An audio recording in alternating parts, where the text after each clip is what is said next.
Assalamualaikum warahmatullahi wabarakatuh. Selamat pagi Sobat UNH. Senang sekali rasanya saya, Dinda Syakila, dapat kembali hadir menjumpai Anda pada Selasa 26 Juli 2022. Saat ini saya sedang berada di Baik Cafe, Taman Anggrek, Kantor Gubernur Jambi, dalam rangka penandatanganan kerjasama program studi ilmu pemerintahan Universitas Nurdin Hamzah, UIN Sultan Taha Saifuddin, dan Universitas Jambi. Selanjutnya juga akan diadakan diskusi publik. Berikut liputannya. Sobat UNH, ini merupakan kegiatan penandatanganan kerjasama antar program studi ilmu pemerintahan dari Universitas Nurdin Hamzah, UIN Sultan Taha Saifuddin, dan Universitas Jambi. Penandatanganan berlangsung di Baik Cafe, Taman Anggrek, Selasa pagi 26 Juli 2022. MOU ini dihadiri oleh para dosen, mahasiswa dari masing-masing universitas.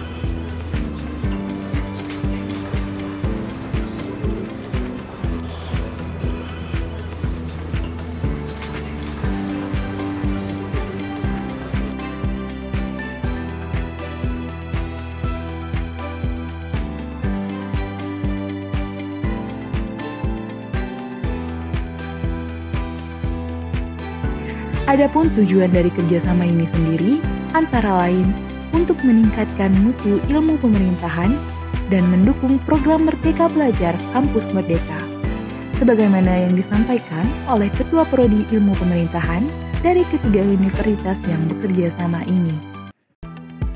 Sobat UNH, saat ini saya sedang bersama Ketua Prodi Ilmu Pemerintahan Universitas Nurdin Hamzah, yaitu Bapak Dr. Fahrudin MA. Assalamualaikum Bapak, selamat pagi. Assalamualaikum warahmatullahi wabarakatuh.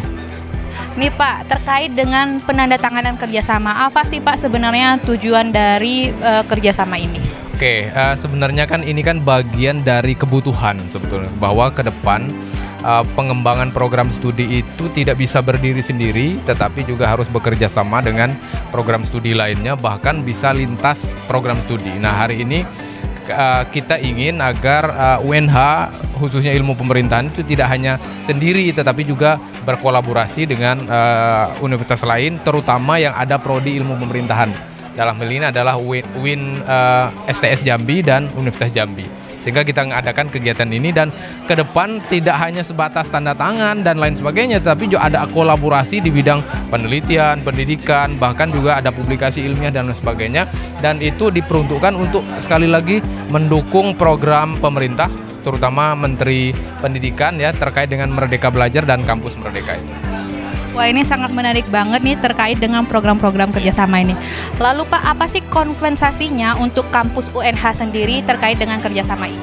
Oke, yang pasti kita punya mitra diskusi ya, mitra bahwa mungkin selama ini kita sendirian, sekarang kita punya teman. Misalnya ke depan misalnya kita akan buat misalnya mahasiswa ilmu pemerintahan mengambil mata kuliah tertentu, itu tidak hanya di UNH, tapi dia bisa ngambilnya di UNJA, bisa di UIN gitu bisa. Begitu juga sebaliknya, atau kita mengadakan kegiatan yang melibatkan ketiga prodi ini gitu ya, seminar dan lain sebagainya. Nah, ini di satu sisi mendukung program pemerintah, tapi juga sangat membantu mahasiswa, terutama dari sisi kerjasama ya, atau dari sisi perkenalannya dengan dunia kampus lain gitu. Tidak hanya berkutat di UNH, tapi juga tahu bagaimana di UNJA, bagaimana di UIN. Nah, itu yang harapannya ke depan yang akan kita lakukan, dan tidak hanya dampak terhadap UNH, tetapi juga terhadap mahasiswa khususnya ilmu pemerintahan.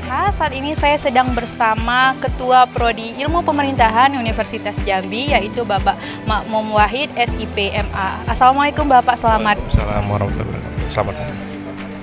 Oke Bapak, saya ingin bertanya terkait dengan kerjasama ini Pak. Apa sih harapan Bapak untuk kerjasama ini? Ya, saya pikir kegiatan pada pagi hari ini adalah momentum yang baik ya dari 3 prodi ilmu pemerintahan di seluruh provinsi Jambi, baik itu dari Universitas Jambi, Universitas Islam Negeri Sultan Taha Saifuddin, kemudian Universitas Nurdin Hamzah.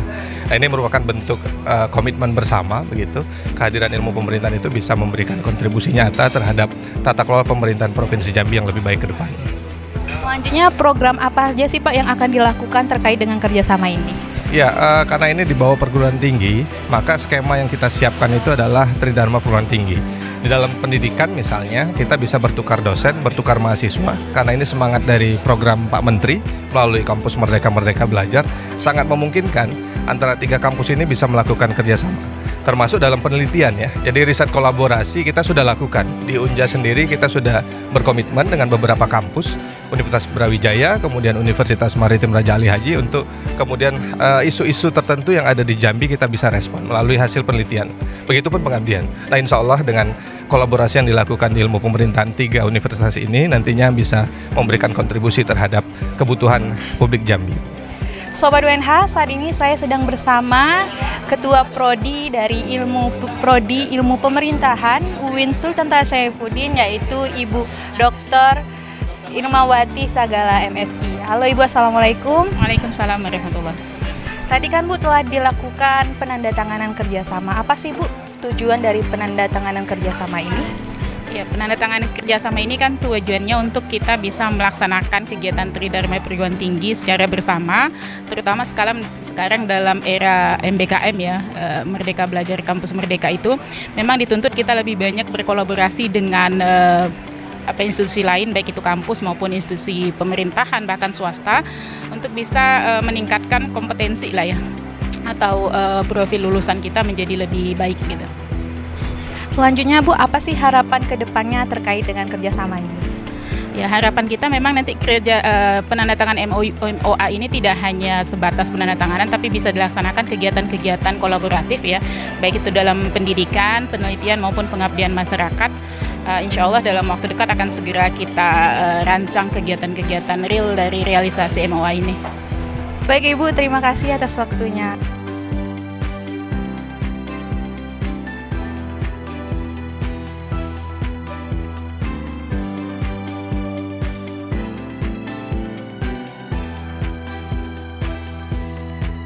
Setelah penandatanganan kerjasama, kegiatan dilanjutkan dengan diskusi publik yang mengusung tema kebijakan pembelian BBM bersubsidi inovatif atau inkremental. Pemateri pada diskusi publik ini antara lain Yudi Armansyah STHI MHUM, Dr. Handes Nafarin Karim MSI, dan Samsudin Estos MIP. Sudah 4 kali pindah ya. Baik. Pada kesempatan ini, melihat tema yang diberikan oleh panitia, ya, saya menurunkan menjadi suatu judul, ya.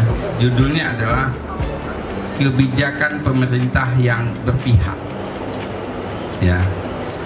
Kenapa saya katakan kebijakan pemerintah yang berpihak?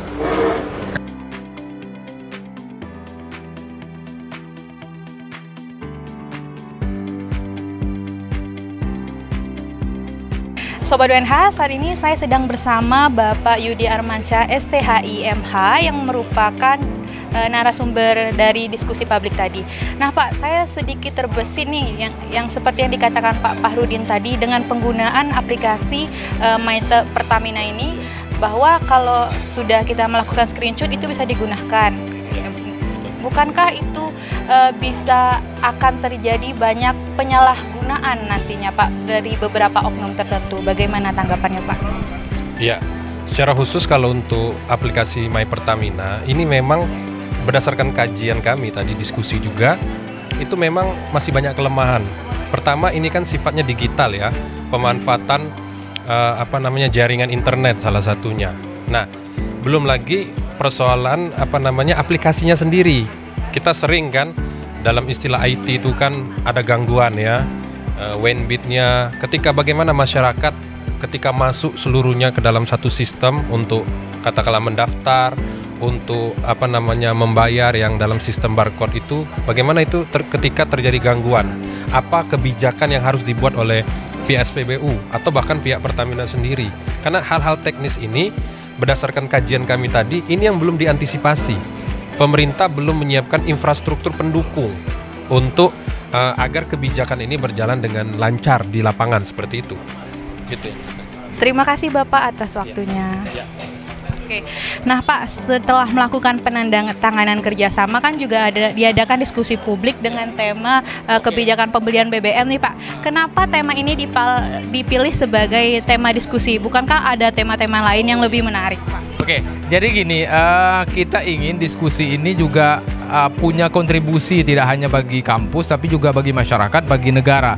Nah kita tahu bahwa kebijakan pembelian BBM bersubsidi ini sedang viral, sedang hangat-hangatnya dibicarakan hari ini, sehingga kita ingin memberi kontribusi kepada masyarakat bahwa bagaimana sih sebetulnya kebijakan ini gitu. Kita bisa menganalisisnya secara mungkin ya terbatas dan singkat sehingga bisa membantu masyarakat. Kita tahu bahwa kebijakan BBM bersubsidi kan pro kontra, ada yang mendukung, ada yang menolak gitu. Nah kita ingin masuk di situ, memberi penjelasan bahwa kebijakannya ini seperti ini, kemudian apa yang harus dilakukan pemerintah dan apa yang harus dilakukan oleh masyarakat. Nah, itu harapannya sehingga kita ngangkat tema ini ya. Misalnya, apakah kebijakan ini inovatif sih? Inovatif itu artinya tidak hanya baru, tapi juga apakah memberi solusi bagi masyarakat? Atau incremental? Incremental itu adalah semacam copy paste, jadi kelanjutan dari yang sudah ada sebelumnya. Apakah itu bagian dari inovatif atau incremental? Kira-kira begitu. Menurut Bapak sendiri ini adalah inovatif atau incremental? Oh iya, betul. Ya kalau saya dari kacamata saya melihat ini lebih ke incremental, bukan inovatif. Kenapa incremental? Karena kebijakan ini sudah ada sebelumnya. Sejak zaman SBY, sejak zaman Jokowi pertama sudah ada terkait dengan pengendalian harga BBM. Terus kemudian yang baru hanya penggunaan aplikasinya, sehingga dikatakan incremental atau kelanjutan dari program yang sudah ada sebelumnya. Oke. Sangat menarik banget Pak. Kemudian apa sih Pak harapannya terkait dengan program kerjasama ini? Ya, ke depan tentu saja kita ingin berkolaborasi. Kalau kita ingin maju ya maju bersama gitu ya. Kalau kita ingin sukses ya sukses bersama. Tidak hanya tidak berdiri sendiri, tidak sendiri. Misal UNH sendiri, kemudian Unja sendiri, UIN sendiri. Tidak. Ke depan kita harus berkolaborasi. Karena mungkin saja apa yang ada di UNH belum tentu ada di Unja, belum tentu aja di UIN atau sebaliknya. Nah, disitulah fungsi dari kerjasama ke depan yang akan kita implementasikan secara lebih efektif dan efisien. Oke. Baik Bapak, terima kasih atas waktunya. Oke, terima kasih.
Tim Liputan UNH TV melaporkan.